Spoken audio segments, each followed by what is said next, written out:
we're thankful that you have watched, some of you caught up and watched the first session online, and that's good background. And here we are in Joshua chapter 3.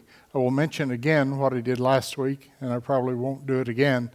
We're beginning some college level classes tomorrow night for 10 weeks, and then there'll be 10 more weeks. But for 10, we'll be teaching 2 classes per night on different topics. One called Diamonds of the Christian Faith. It's more fundamental. And then the second hour and a half will be leadership orientation, but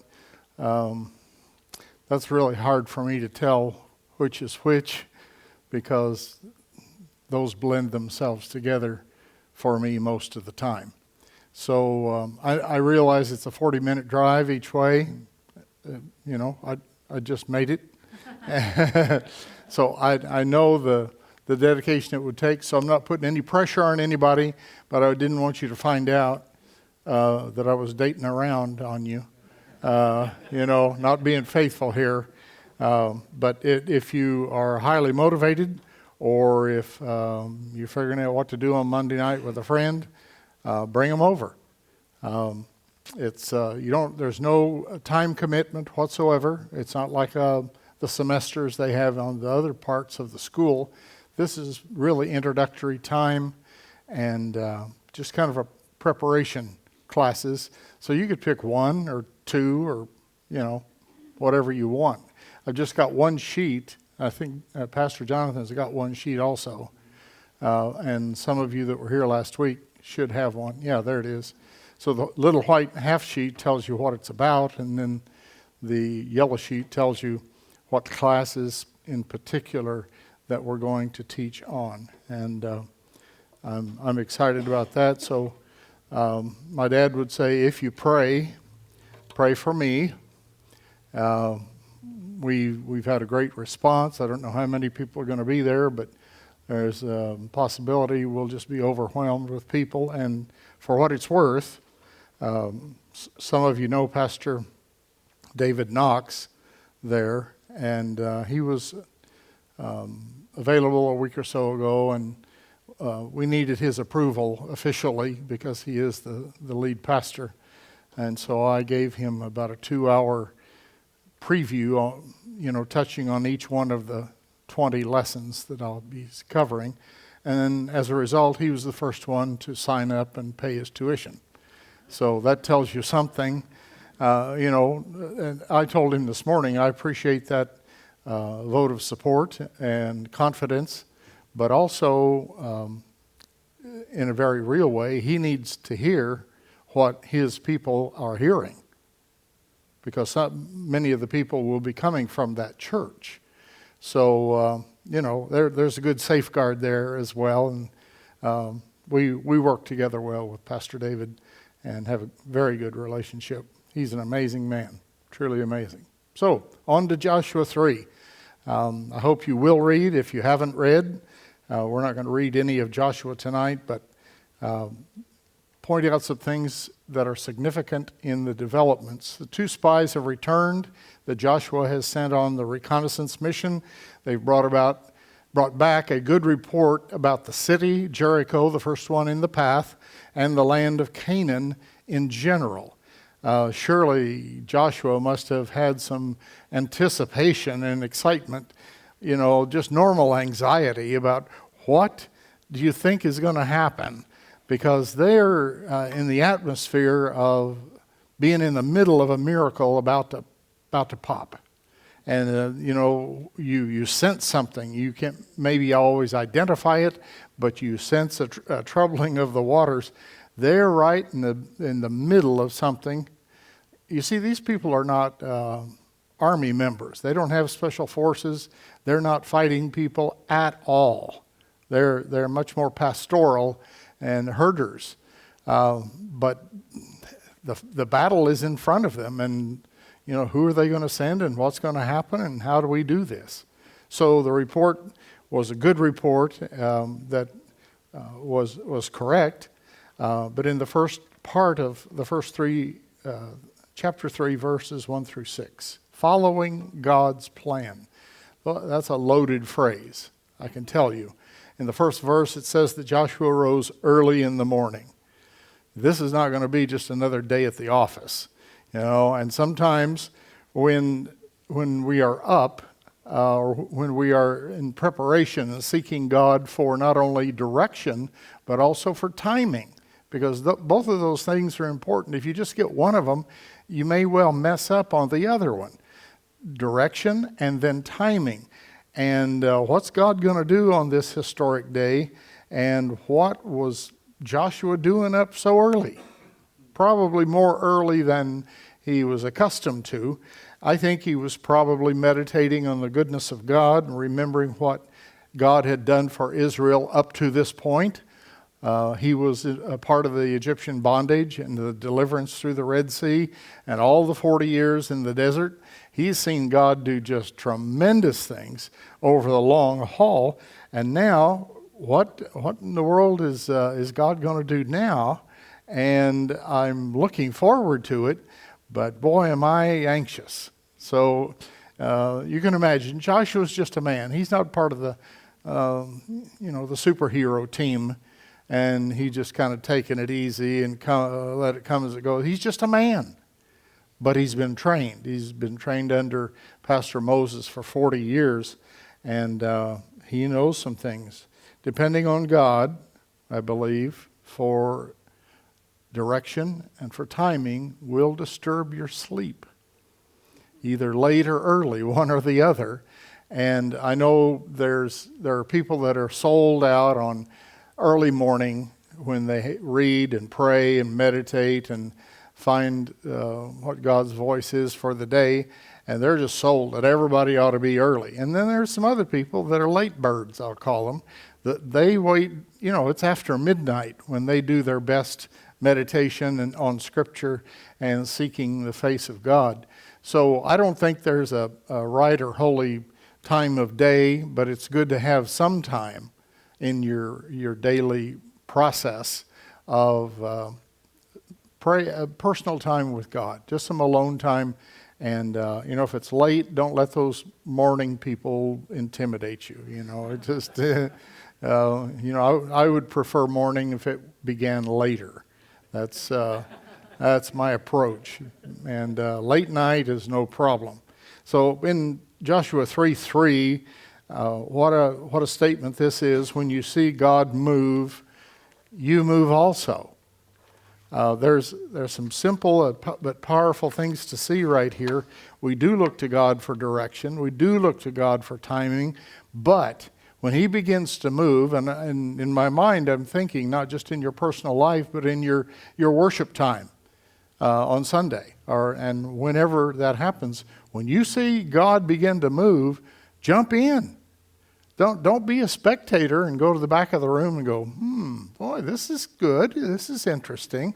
And yes, yeah, dive in and following what he leads us to do. So, somebody may break through. It might be somebody on the platform. It might be somebody in the congregation. But it's my contention, and I've been a worship leader in the past, that there are people out here that are spark plugs that break through for the community in worship at the moment. And it's not necessarily the designated people on the stage that lead. They certainly encourage and they facilitate, but you can lead in worship right back there.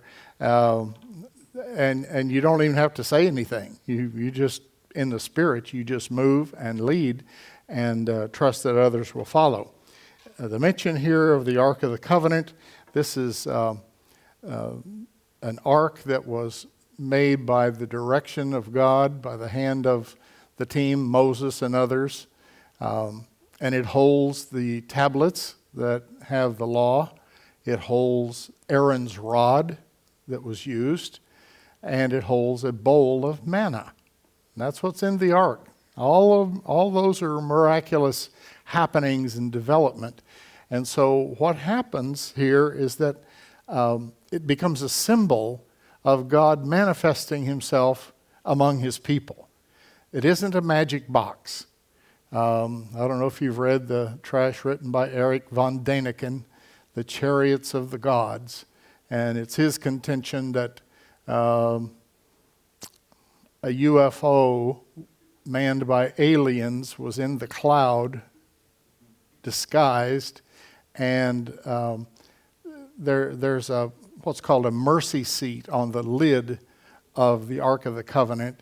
He interprets that as a literal seat where a man could sit, and has fashioned some kind of radio communication between the hovering craft and the appliance that is built in. Yeah, it's funny. Built in on the ark, and God, he thought God was speaking to him, but it was just the aliens above. Don't read that trash, please. It's just a waste of time. If you're easily amused, von Däniken is one of those UFO guys, but he's just got it all mixed up. But he can explain all the Old Testament to you with alien intervention, and there really isn't a God there, but he's wrong. He's just wrong. The ark is mentioned in this chapters 3 and chapter 4, 17 different times. This is more than just a passing reference to the symbolism of the manifestation of God in their midst. Joshua's focus as he writes this is for a purpose, so that it's not Joshua and it's not the priests, nor it's the people who are the focus, but it's God himself who is the focus and the one who leads. And so here they are, if you can imagine, in parade formation, and the priests are out front, but then the frontal priests, the ones in the front, are carrying the Ark of the Covenant. But that speaks to us that God is leading, and he is. He led them visibly, and he leads us by the Holy Spirit. So that's an important side note, that this is part of this lesson. In verse 5, Joshua gives this command to the people: sanctify yourselves, for tomorrow the Lord will do wonders among you. Getting ready. The best applied definition that I have for sanctify is a special preparing in anticipation of God revealing himself in a special way. It doesn't have to do with all the rules of the holiness people. It doesn't happen necessarily at the altar time in prayer, but there is a preparation of your heart in anticipation of God revealing himself or being manifested. And Joshua is saying, get ready, people. Get ready for something spiritual, something miraculous, something dynamic. I can't tell you what it's going to be, but he may have remembered, and I think he probably did, back to Exodus chapter 19, when Moses made this similar declaration, and he twice in that chapter he said, sanctify yourselves and wash your clothes. Now, that's not a day that we're looking at laundry.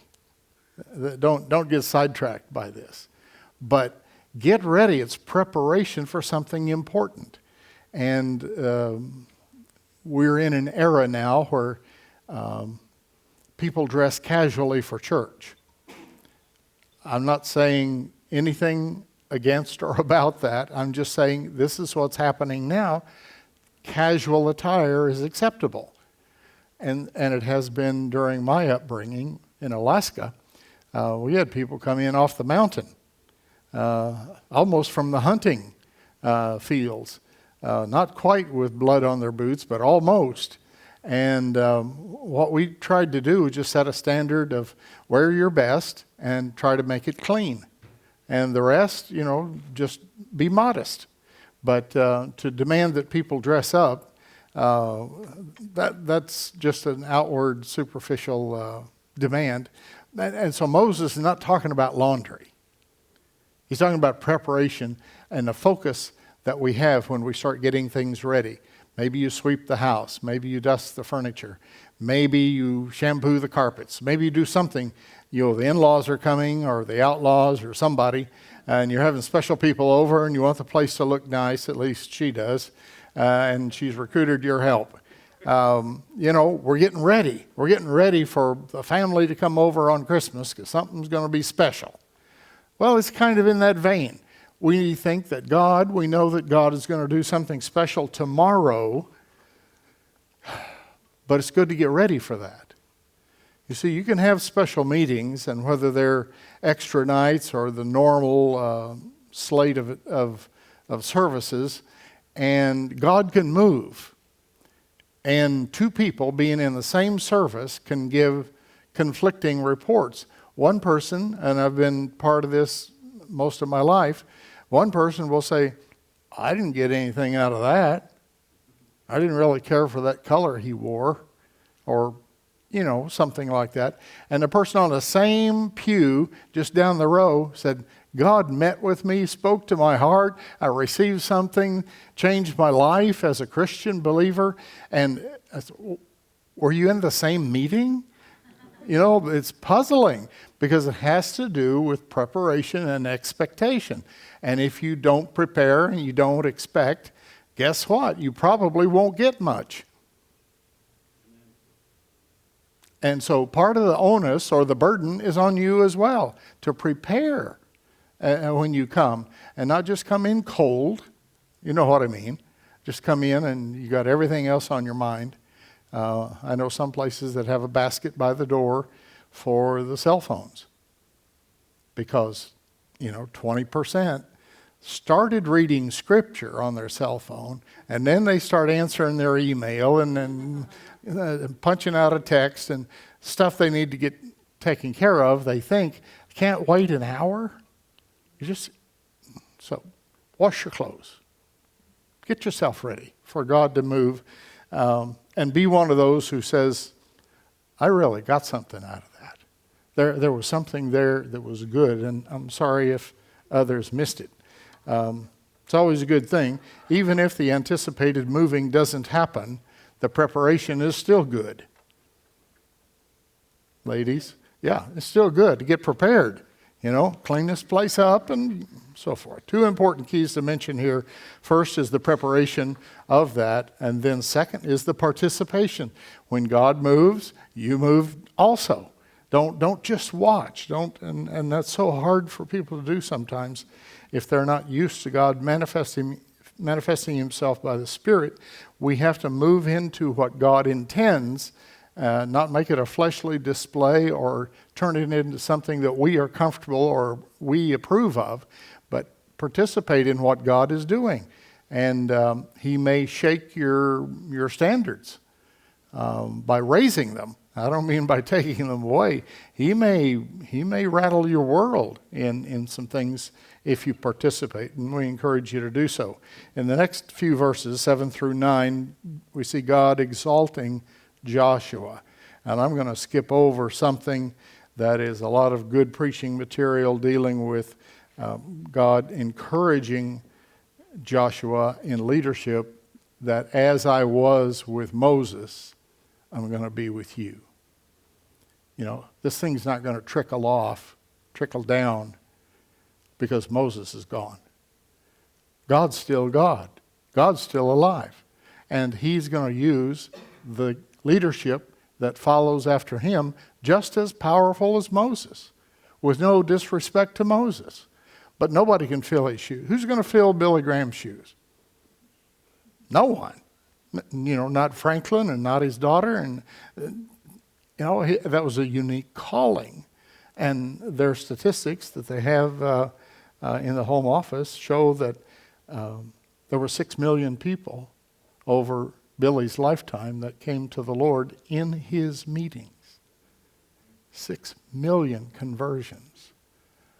Well, as I was with Billy Graham, so will I be with you. Because the God that is strong prevails. And he uses human instrumentality, human leadership, but he is not weakened because we are less than Moses in our minds. And so don't think we're going to have to gear it down because, well, Billy's gone and Oral Roberts is dead and, all the heroes are gone. Hey, the mantle falls on somebody next, and you become the next hero of the generation that follows.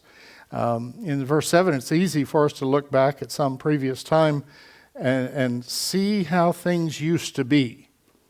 And there are some groups that are worse about this than others, where they look back to what they call the great old days, the 50s, the 60s, or maybe the older ones that look back to the 20s and the 30s, or maybe they go back a century. Oh, I wish things were like they used to be. Well, there's no benefit in that whatsoever. That kind of reflection kind of dials you out of what God's going to do today with this generation. And why would God do something like this to lift up Joshua in a public display? He wants the people to have the assurance that Joshua is the man. God picked Joshua, the people didn't. They didn't elect him democratic style. Please don't ever get into that. Don't tolerate that nonsense. This is a kingdom with a dictator. Now, we as Americans aren't used to kings. We got rid of King George with the Boston Tea Party and all that kind of stuff, and we don't really have royalty, but yet we kind of make some royalty out of different ones: entertainment industry, sports, heroes, and sometimes pastors and leaders. And we don't need that. We don't need that at all. God can move without a king. You'll reflect back on Israel's history. Everybody had a king except them. All the surrounding nations had kings. And they just whined and carried on and griped to God. And the prophet warned them, Samuel warned them, it's going to cost you. It's going to cost you your sons and your daughters for conscription, military service and service. There's going to be taxes to support the king and the palace and his hundreds of horses, and on and on. We don't care. Johnny's got a king, and so we have to have a king. And God said, okay. He didn't bless it, but he allowed the people to choose. They were just so bugging him about having a king. So they got a king, and boy, were they sorry. Be careful what you pray for. Be careful what you ask for, because there is a downside. There is a cost side to almost everything that you may not see or have the insight into. But God is not just the honorary leader of our club. You see, he is Elohim, the mighty God. He is Jehovah, the one who is Lord over all the earth. David wrote it in one of the Psalms so very well. The earth is the Lord's and the fullness thereof. This place is his.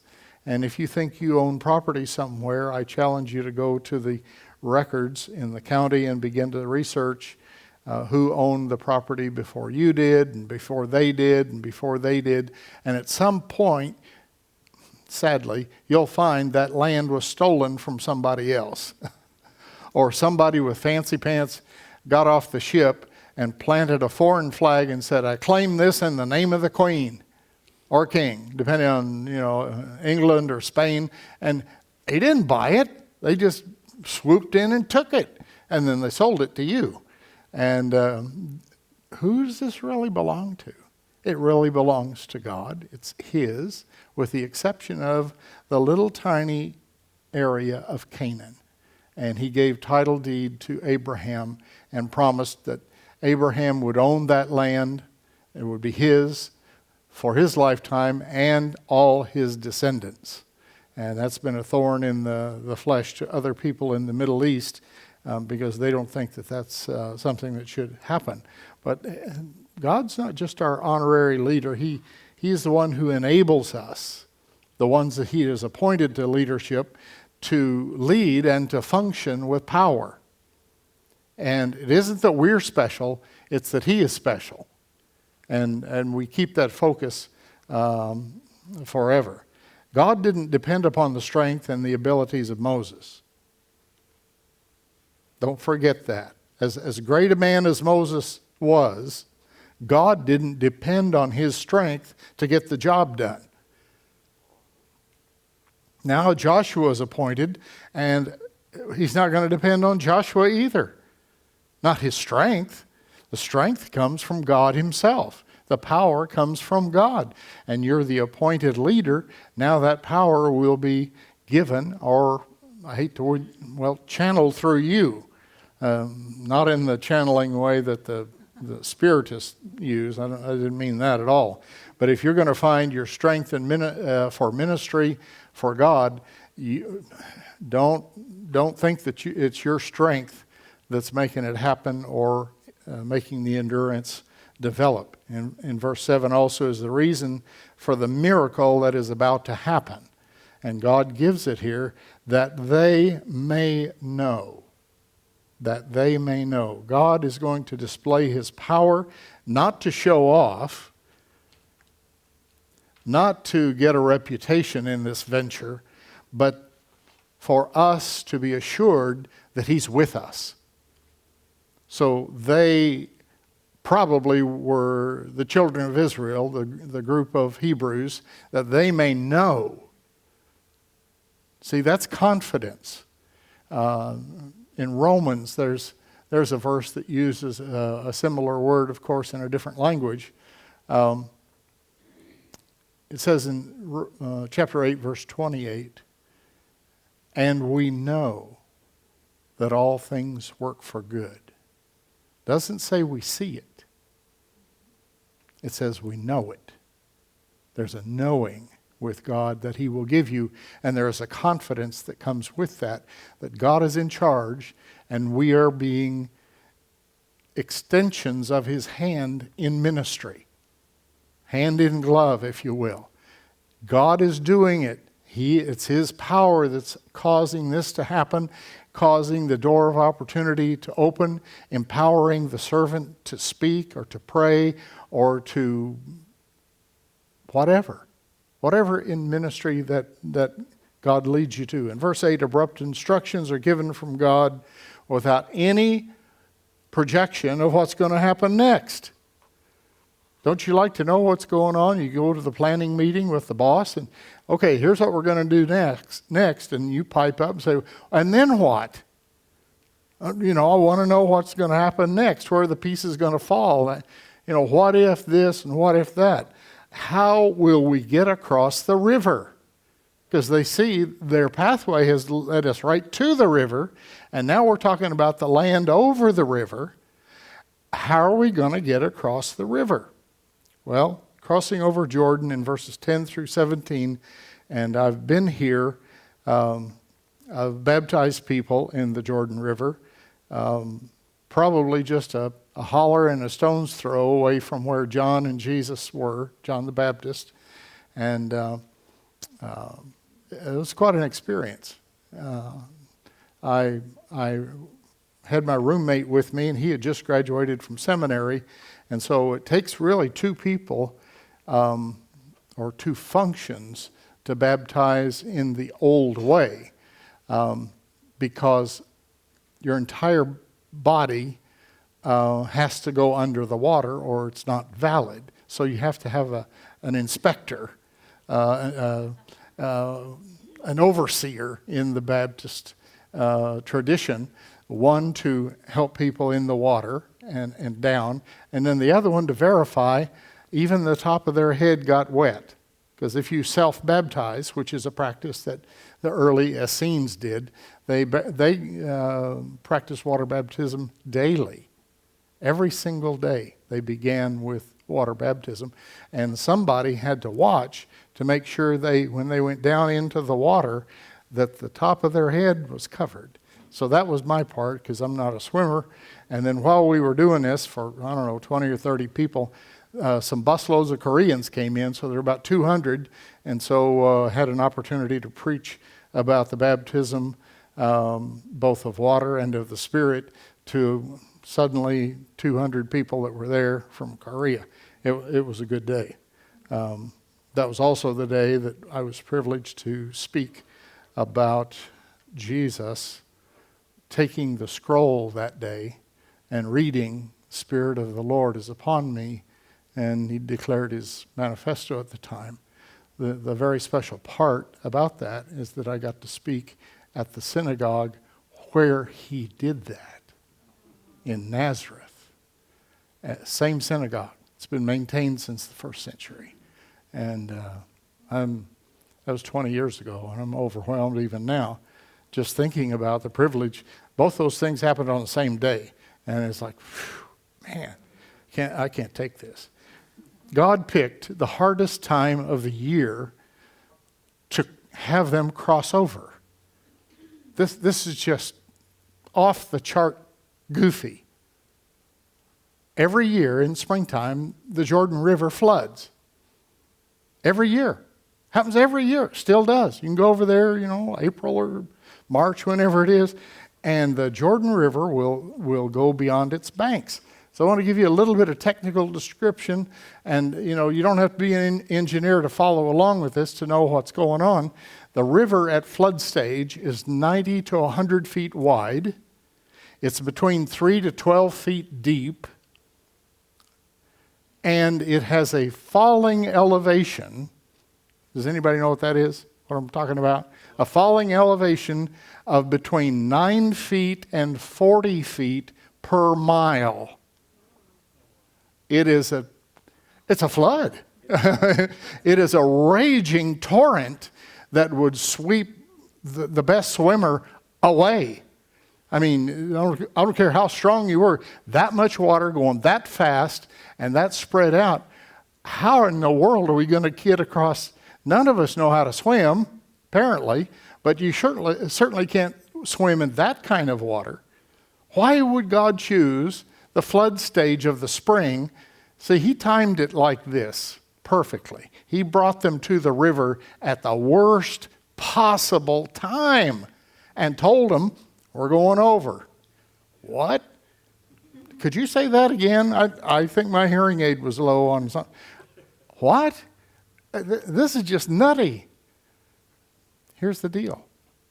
If God can get you across Jordan River at flood stage, you're going to easily trust him for the small things that begin to come up.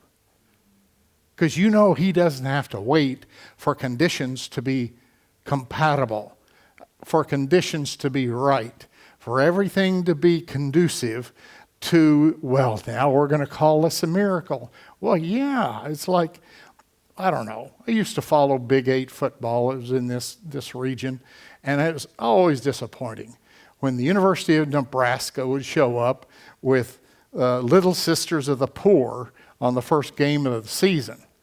And it's 77-0, they've got the third string in, and they're just pounding the snot out of them.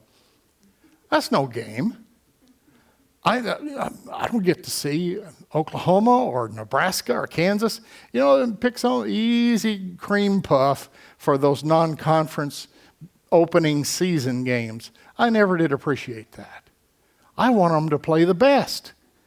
Go play Notre Dame if you think you're something. Go play USC. Are you with me? I like it when God does stuff when it's really hard. He didn't wait for the Little Sisters of the Poor weekend. You know what I'm saying? He didn't wait, oh, well, we want to go across, but folks, the river's too high.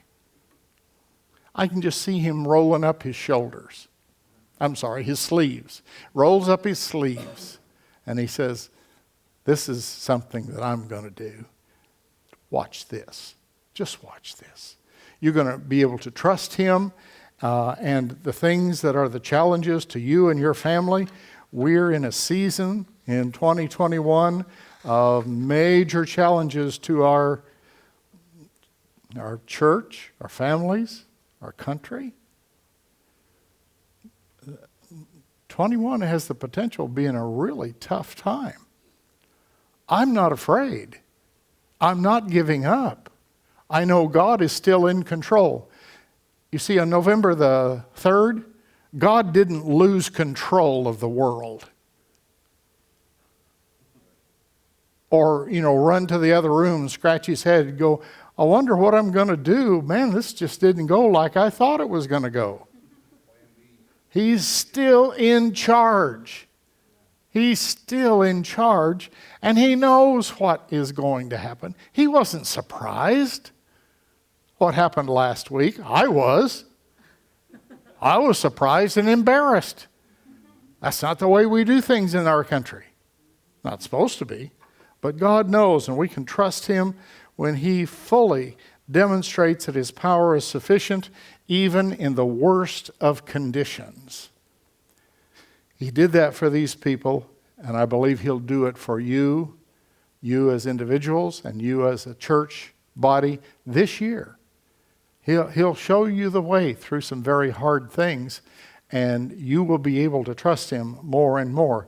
There was an old gospel chorus, and I don't know if anybody here is old enough to remember it. It went like this, and I may be kind of rusty. It went, got any rivers you think are uncrossable, got any mountains you can't tunnel through, God specializes in things thought impossible, and he can do what no other power can do.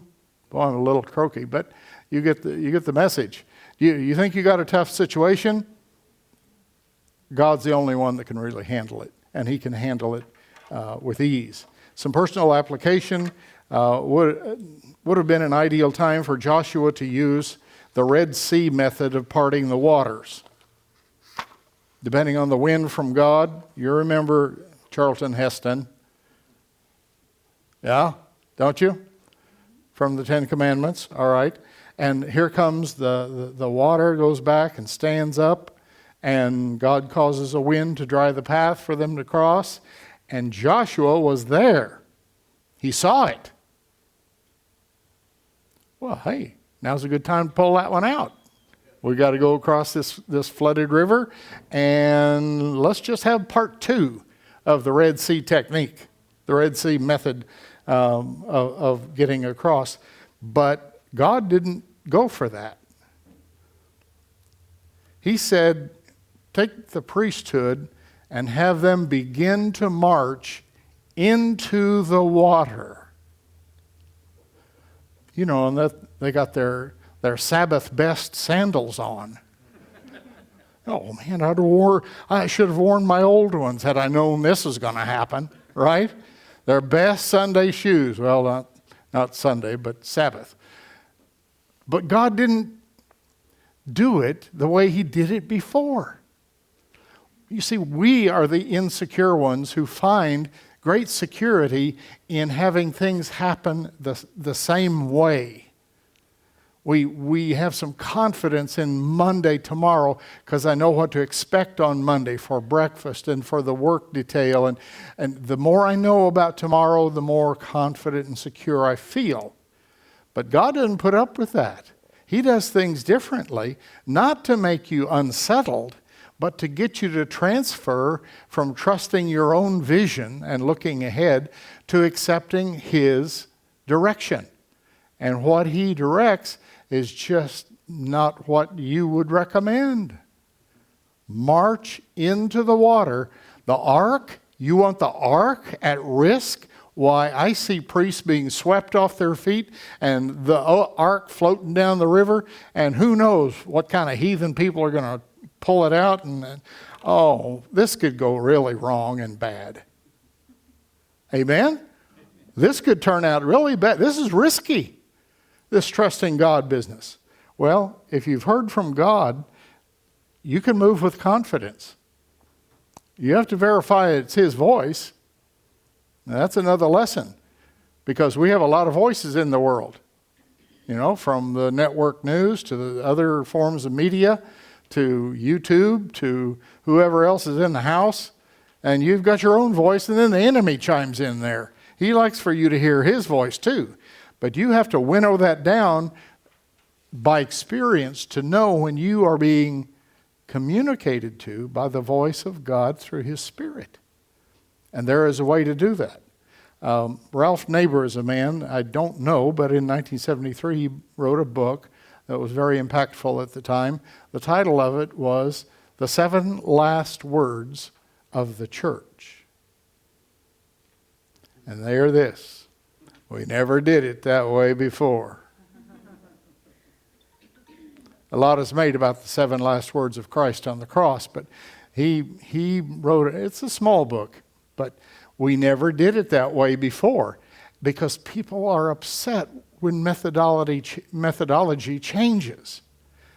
It's first, prepare for God's special manifestation. Secondly, follow God's leading and God's timing. And then, do not panic when your feet get wet. And you'll remember this particular illustration and this event in the book of Joshua. Don't panic when your feet get wet, because you think the water is supposed to have parted by now. And it's like, Joshua, hey, we're wet up here at the front. Did you know that? Yeah, we knew that. Well, God needs to do this a better way. No, He doesn't. They walked right across the water. They walked across the river on, wow, it was amazing. Just amazing what happened, because God was with them. God made a way. This is the old phrase. God made a way where there was no way. They're not following tracks or footprints in the snow or something like that. This is not a marked animal trail that a tracker could see. There's no trail across the Jordan River. They made one. And some of the other pioneers in the gospel work have said this: you just go ahead following God, you blaze a trail and others will follow. But you may be out there as a pioneer. In chapter 4, remembering God's goodness, Joshua directs 12 men to retrieve a stone from the Jordan River bed.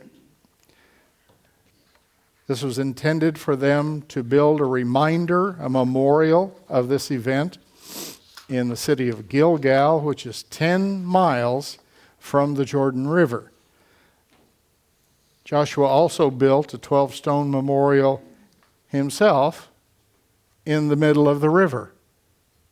There'll be one that we can see in Gilgal, and Gilgal by definition means circle of stones, so they fulfilled that quite nicely and built a 12-stone memorial with no signage, no label.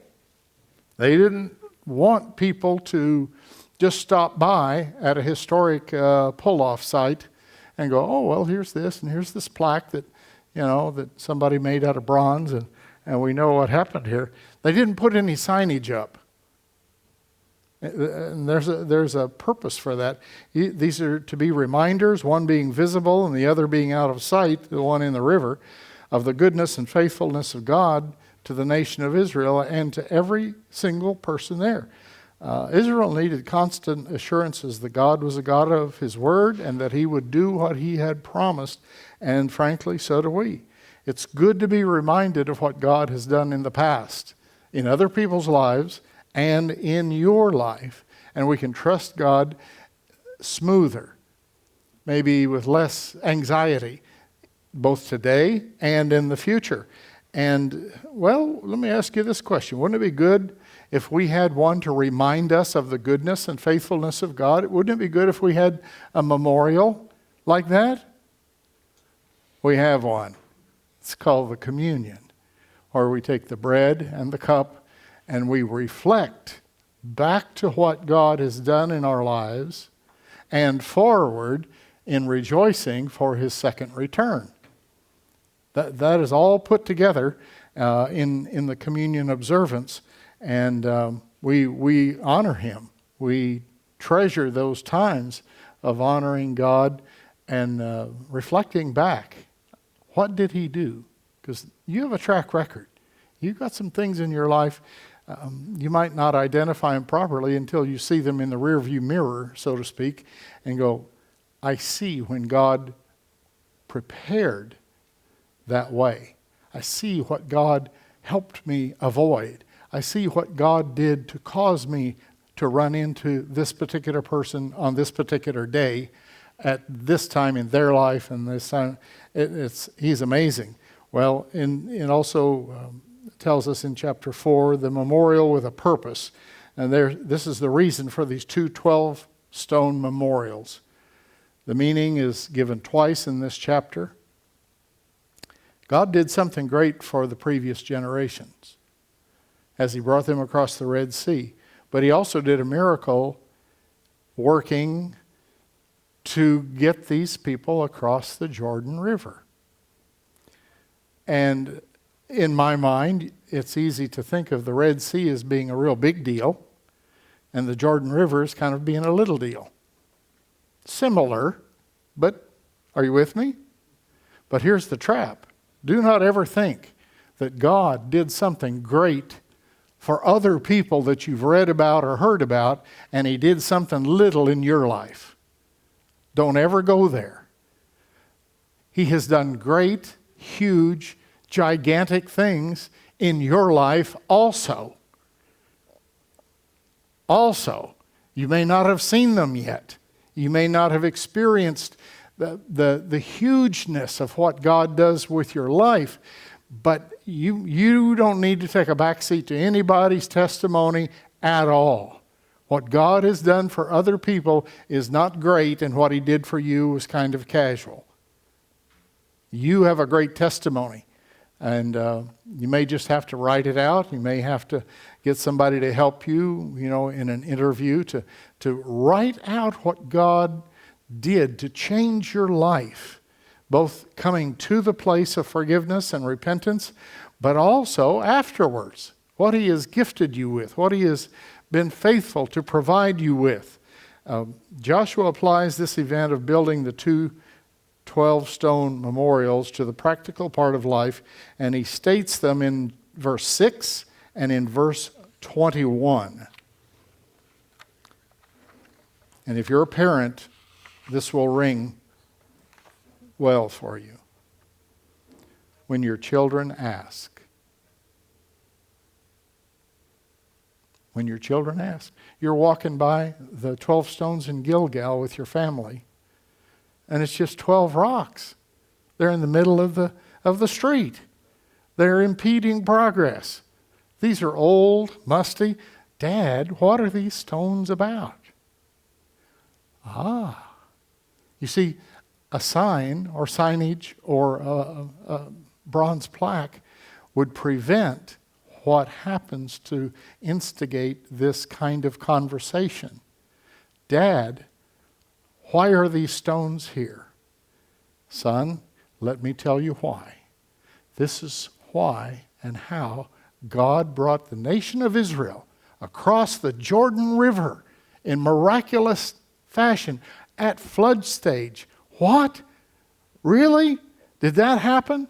And several wonderful things happen. It encourages your children to trust God like you do. Secondly, it puts you in communication with your children concerning spiritual things and to talk to them about God and your own experience. There are some things that are appropriate to call the pastor for, but not everything. And here's the worst comment I've ever heard. Dad, what does this mean when we take this communion thing at church? Oh, go ask your mother.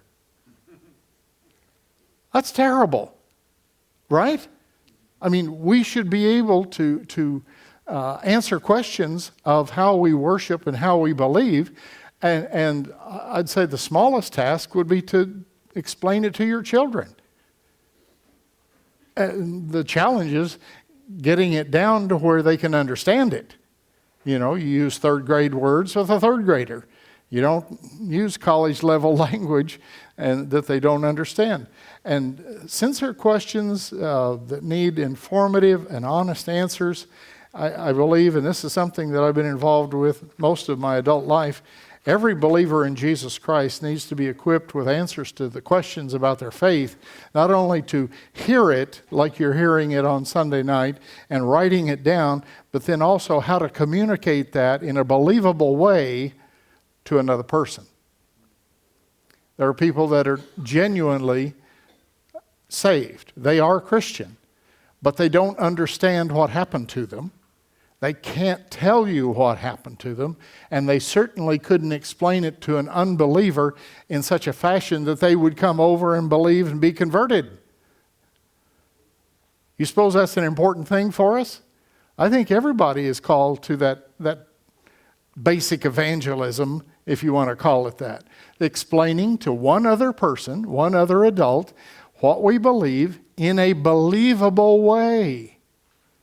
Rather than just say, well, you just got to have faith that that's what happened. And they go, sorry I brought it up. Because you didn't close the deal. You weren't able to explain. So communicating this is very important. There is a key, yet a subtle assumption that is embedded in Joshua's words. When your children ask, you see, there is a future for you. Today's not the end. He talked to people that were single. He talked to people that were married and didn't have children. He talked to people, your children are going to ask, I don't have any children. Well, you will. Do you catch this? There's a future for you. There will be other people. Maybe if you don't have children, you'll find yourself in some kind of training facility, training people to communicate the gospel to another person. Some way, there's going to be a future. And there's a promise that comes with that. The record of what God has done, I want you to think and not tell me and not tell anybody else, really, some applications of things that have happened in the last year. I think maybe you've been in this building a year or so. Is that about right? A little less. Is that right? Okay. It was in March. Yeah, I guess in March would have been a year. Huh. Okay. Think about what's happened since you've moved locations. Think of what God has done in your life, not only to affect you, but also this congregation. And write it down. Write it down where it can serve as some encouragement for you at a later time. That you'll come back and you'll be kind of low one day and you open your little private diary and look what God has done. He didn't quit. He didn't stop. This is not the last day. He's going to do more things, and it's going to get bigger and better. And to be reflective on what God has done in the past is very important. And it's not for anybody else to read. It's just for your own encouragement in the days to come. One observation, and it's not in this particular chapter, but in the whole narrative of the book of Joshua, Israel never passed back across the Jordan and across these stones again. They never went back to the desert to live. They never fell out with God, got so discouraged that God's blessing was so meager. They had some resistance from some of the Canaanite tribes, and they gave up, and they said, let's just go back and live in the desert. That never happened. They laid down what I'll call a traffic barrier. They laid down an altar. They laid down a memorial of stones. They laid down different things and then went on from there. And if they ever came back, this would stop you. Build your own barrier. Some of the patriarchs in the Old Testament built altars when they were in crisis and sacrificed to God, rededicated themselves, which is a misnomer, but yet they renewed their relationship with God, and they went on. So that if they ever went back, they'd run into that stone altar again and go, no, I'm not going back in the desert again. No. The enemy will bring to your remembrance how easy and how nice and how good things were before you were a Christian. He doesn't ever bring back the sitting up all night with a shotgun waiting for somebody to come through the door. Your friend. You know, he doesn't bring back to you the nightmares, the pain, the police raids, the time in prison. He doesn't bring that back to your remembrance. It's always these little pockets of good thoughts or warm feelings. He's good at that. Sometimes we need to put a marker down and just say, no more, never again am I coming back this far. Well, that's just some things for me, because those things, if Israel went back to the desert to live, it would deny the clear purpose of what God had for them. It would give a testimony to other people that God can't do what he said he could do, and it would shout to all generations that negative message. God promised stuff, and he didn't deliver, and I'm giving up.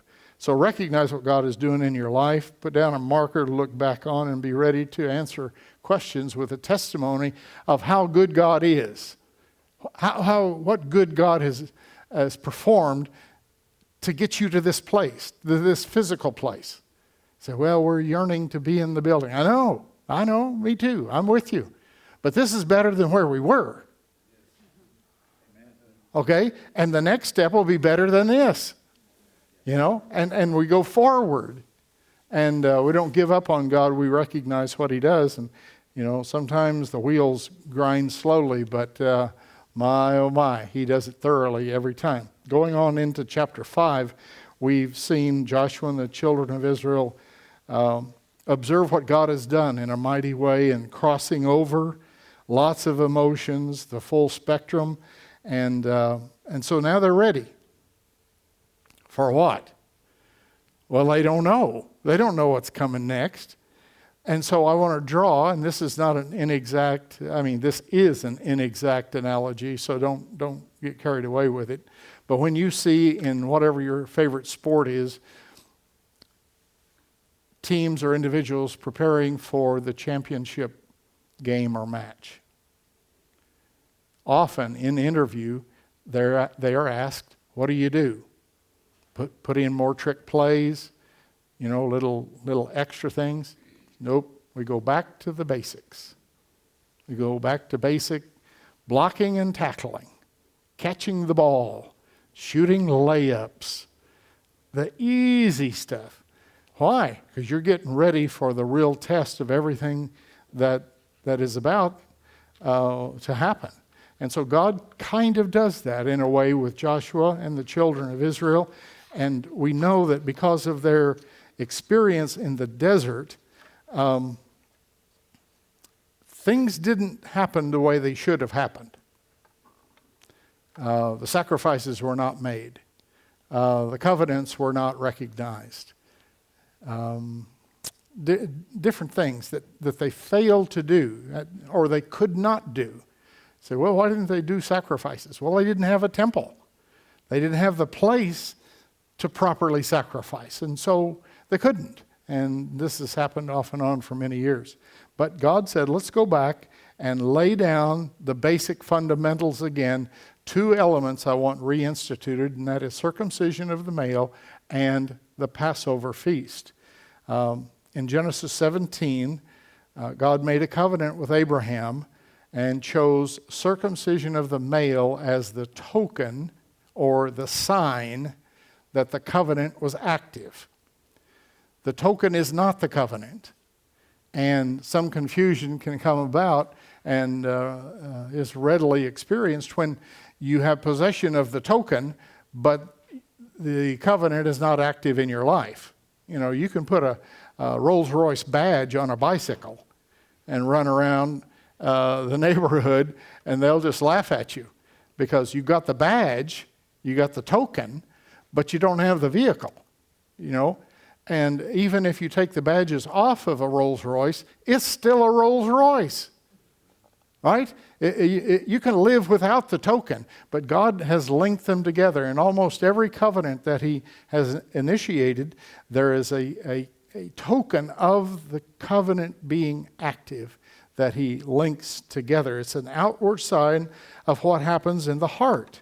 And so what happens is this is spiritualized both in the Old Testament, and I'll read you just a few phrases here, about heart circumcision. You may not have ever read across this particular phrase or heard it at all, but do you understand what it means in the spiritual surgery that the Holy Spirit works on?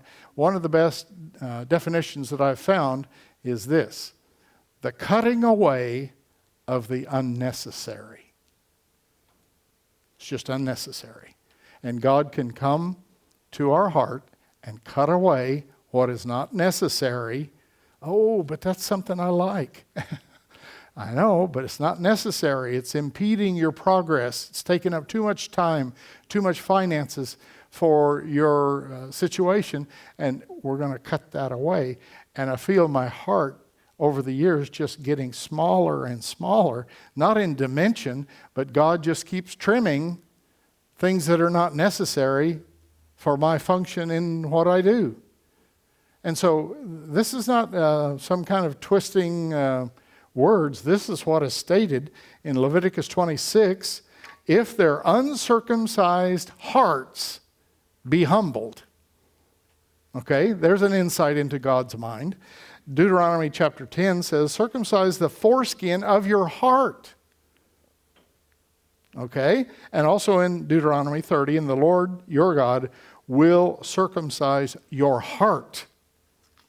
So he's, this isn't just for the boys' club, I mean, the other is. The circumcision under Moses was for the male, but what God has done in the spiritual application changes things. In Jeremiah chapter 9, he says, the house of Israel are uncircumcised in the heart. I don't know what kind of a picture or image that's going on in your head. Ezekiel 44, you have brought, here's a charge, you have brought into my sanctuary strangers, uncircumcised in heart and uncircumcised in flesh. Do you think God was mad about that? You bet he was. He was hot. He was being disrespected by bringing in unprepared people to the synagogue or the temple. So, well, Mark, surely you got something in the New Testament you can give us. Yes, I do. Romans chapter 2. Paul gives us a definition.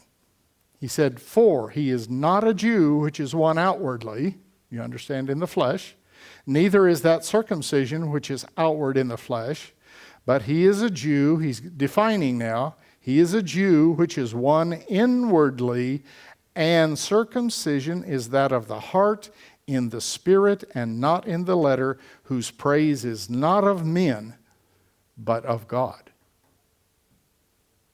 Wow. Really? Colossians chapter 2, you are circumcised with the circumcision made without hands. So he's clearly saying this is not when you call in the doctor at the Jewish ceremony for a newborn. That's not this. He's talking about a spiritual dimension that applies to every one of us, men and women, boys and girls. And if you have trouble explaining circumcision to them, you can just use the definition. This is God cutting away what's unnecessary in our life. It's not that it's wrong. That's one of the astounding things in that definition. It's not that this is wrong, where God is saying, we got to take this sin out of your life, or that you have strayed from the path and you need to repent and be restored. It's just something that's unnecessary. That it's, it's a little, what do they call them in the river? Little suckers that get on you and drain you of time and energy and money. Little foxes, maybe that's a better one. They'll suck you dry, won't they? Leeches. They will suck you dry if you leave them alone. We need to cut them off. Cut them off and get more in tune with what God has for our time, our work, and our money. What's the problem for Joshua? Well, in verses 5 and 6 of chapter 5, the people of Israel were physically circumcised, but they did not listen to God, nor did they obey him. Now the leader's got a problem because they think they're holy and righteous. But in a spiritual dimension, they're ignoring God completely. They've just got a form of religion. Here we are, again, people going through religious motions with no real relationship in place, outwardly practicing, but inwardly just continuing to do what I want to do. And you know, God doesn't mind if I do this. No, he doesn't if your heart is totally his. Think of all the things through the centuries now, and most of them are gone. There have been over 1,400 Protestant denominations. Denominations, not churches. Formal denominations. 1,400 of these people, of these groups. Do you think God is all upset with this? Not if their heart is proper toward him. There's a key. And when we cross cultural barriers, we see other things happen. So my possessing of the outward signs of being a Christian doesn't fool God. But you know, it fools me. My own little charade fools me, the man in the mirror. But God sees. He sees past all the junk. Well, I've got a Jesus t-shirt and a headband and a wristband and I got Jesus jeans on and you know, okay, if that's what you like, you know, I'm not saying that's terrible, but is your heart in the right place with him? God called Joshua and the children of Israel to circumcision, and today he calls us to the circumcision of the heart that he will perform if we will allow him, if we will submit to his surgical knife. Not the pastor, not the elder, not the apostle, not the teacher, his knife. You know how, if we tried to do it, we'd mess it up. Because he knows how far to go and then how much to cut next year. Hey, well, one time and it's going to be over, isn't it? No, we'll be called back to this place again and saying, well, some little foxes are in the house. We got to chase them out and we got to do some things. Passover is the other one that needed to be reinstituted, and that is keeping the memorial of the Egyptian deliverance by the blood of the Lamb as recorded in Exodus chapter 12. During the years of wandering, no Passover was observed.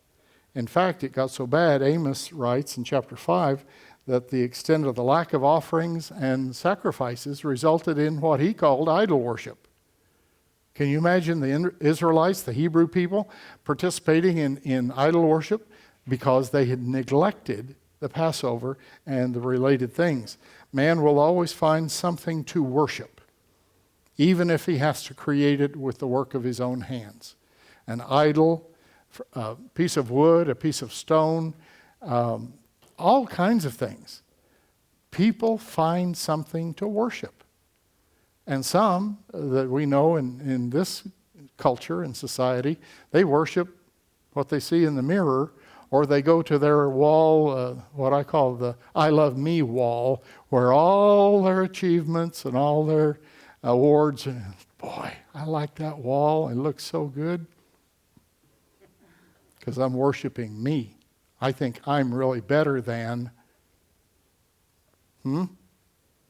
I really think I'm better than.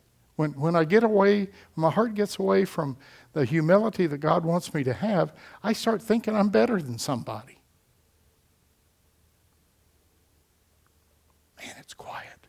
It's awful quiet. So we gain in proper spiritual perspective by being reminded in the communion service that the blood of the Lamb is what saved us. The sacrifice of the perfect Paschal Lamb on Passover, just like was planned from the foundation of the world, Jesus came to be sacrificed on Passover, and he did. Nobody was capable of getting in the way. Peter tried to help. Judas tried to hinder. The Roman government was moved. The hierarchy of the Jewish synagogue was moved to do God's plan. And he was sacrificed on Passover for us. And Paul exhorts us in, I believe it's 2 Corinthians, to keep the Passover. I've got a few more things, but I see the time. We got started late, didn't we? I think I'll make one more point, and then I'll stop, and we'll save the rest of it for next week.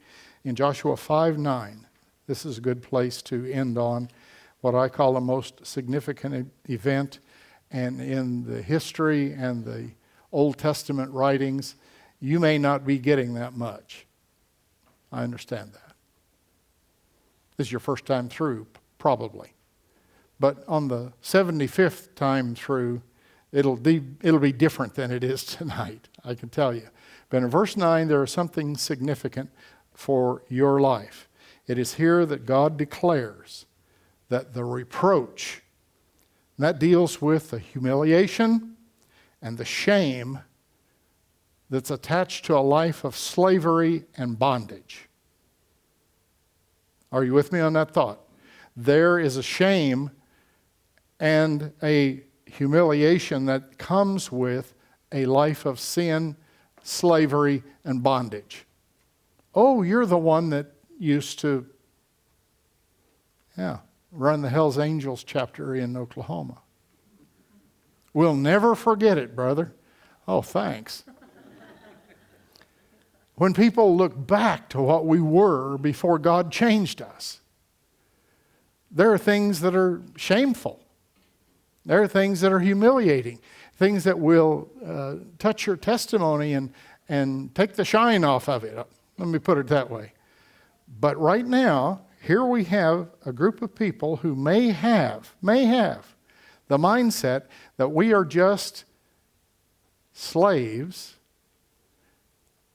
that escaped Egypt. We got out of Egypt, but we're still those low-level kind of people.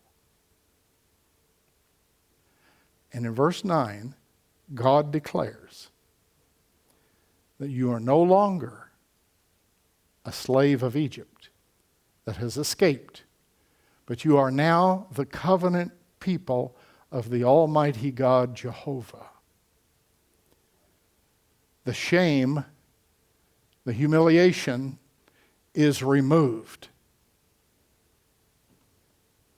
This is good and this is big. I don't know how deep you got into the world, and I don't really need to know whether you were a criminal, whether you were a drug user, whether you were a prostitute, whether you were a pimp, whether you were a drug dealer. Can I go on? I mean, do I need to? You were something before God found you, chased you down, found you, and changed you. And now we discover that He has the promise to take away the shame of the previous life. I don't have to go to those meetings and say, my name is Mark and I'm an alcoholic. Now, I know AA has helped people. I know they have. I acknowledge that. But let me tell you, here's what the phrase comes creeping into our lives from people that should know better and they don't.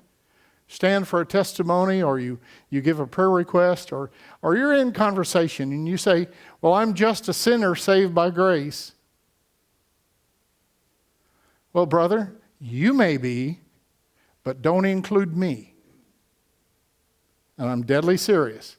Do not include me in your description of just a sinner saved by grace. Are you? Absolutely. But you have been completely reborn, and God, through this promise, has taken away the shame, humiliation, and the stench of you being a sinner. Do not confess that you are a sinner saved by grace. Do not. Please.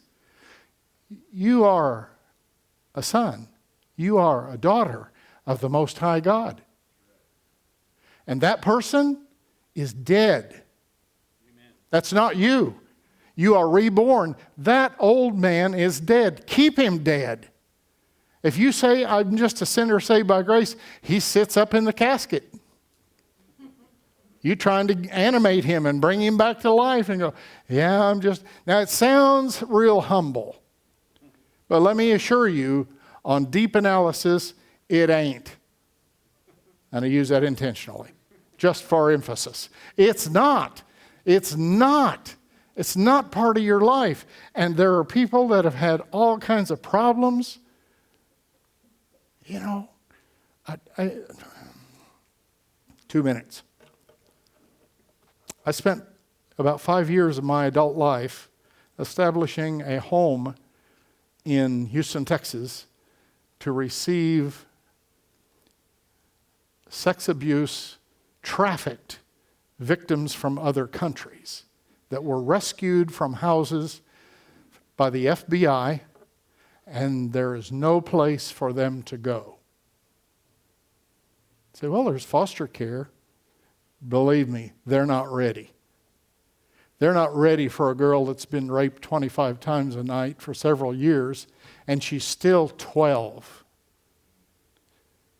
Well, just send them to public school. No, you'll start a war. Do you want those girls going to school with your sons and daughters? Absolutely not. They know too much.